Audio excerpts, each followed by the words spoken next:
اعوذ باللہ من الشیطان الرجیم، بسم اللہ الرحمن الرحیم۔ شادی شدہ عورتیں اور مردوں کے لیے خصوصی بیان۔ میرے نبی کریم صلی اللہ علیہ وآلہ وسلم نے حقوق کا تعین فرمایا۔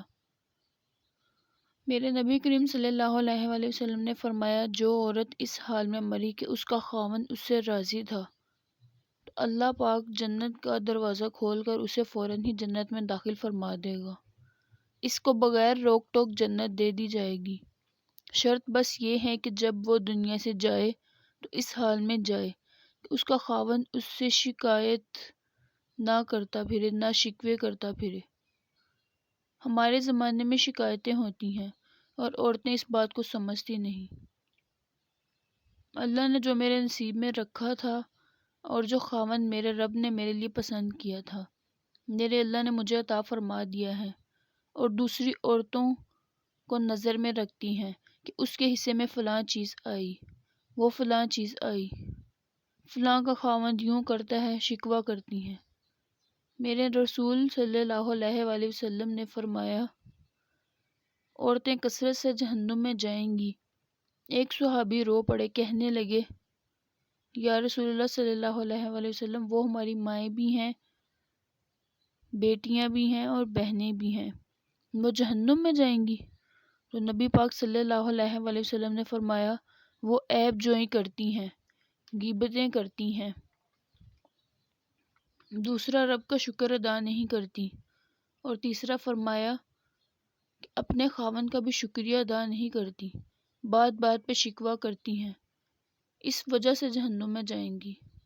عورت کا تعین فرمایا، اور ساتھ ہی میرے نبی کریم صلی اللہ علیہ وآلہ وسلم نے مرد کی طرف توجہ فرمائی، اور کیا خوبصورت لفظ ارشاد فرمائے۔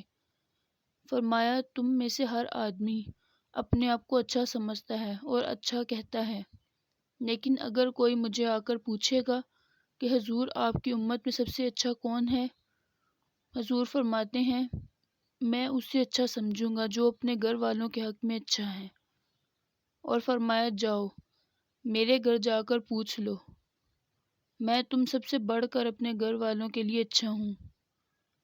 حضور نبی کریم صلی اللہ علیہ وآلہ وسلم نے خاوند کو حکم دیا اور ارشاد فرمایا کہ عورت ٹیڑھی لکڑی ہے، بیچاری کو اللہ نے عقل آدھی دی ہے، اگر تم اس کو سیدھا کرو گے تو یہ ٹوٹ جائے گی۔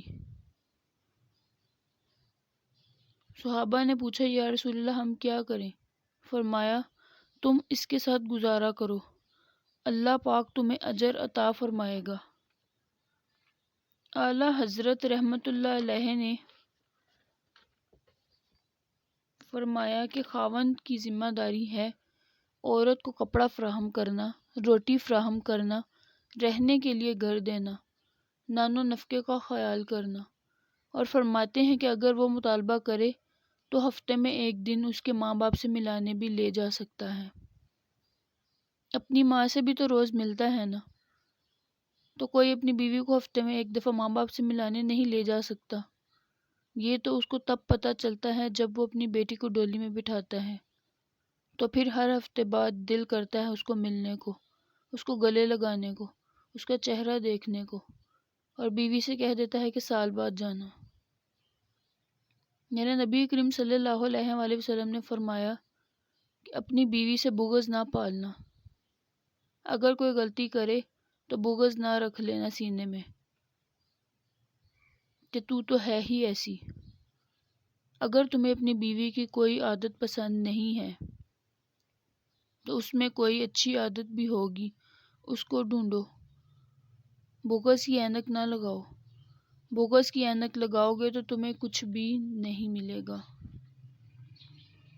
اللہ تعالیٰ نے حقوق کا تعین فرما دیا ہے، اس لیے مرد اور عورت دونوں کو چاہیے کہ اللہ تعالیٰ جس حالت میں رکھے دونوں ہی رب کا شکر ادا کریں اور رب کی رضا سمجھ کر زندگی گزاریں، ایک دوسرے پر طنز نہ کریں اور پیار محبت سے مل کر زندگی گزاریں۔